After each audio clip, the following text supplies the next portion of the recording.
இங்க ஹியூமனிட்டி அப்படின்றது என்ன பொறுத்தவரையும் இங்க எவ்ரி ஹியூமன் பீயிங்ஸ் ஒரு மனசு இருக்கு. இன்னைக்கு அந்த மனசு ரொம்ப வலிக்கும், ரொம்ப மென்மையானது. a word can heal and a word can hurt too. ஒரு வார்த்தை உபயோகப்படுத்தினா ஒருத்தனை காயப்படுத்தலாம், அதே மாதிரி வார்த்தைகளை உபயோகப்படுத்தி ஒருத்தனை ஆறுதலும் பண்ணலாம்.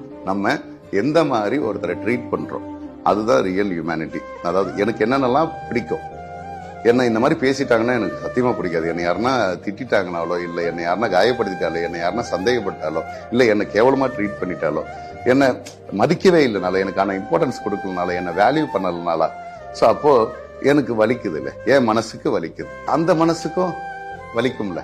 அதை நீ உணர்ந்துட்டா அதுதான் ஹியூமனிட்டி. அடுத்தவன் மனசை காயப்படுத்தாம உனக்கு வாழ தெரியுமா, அதுதான் உண்மையான மனிதாபிமானம்.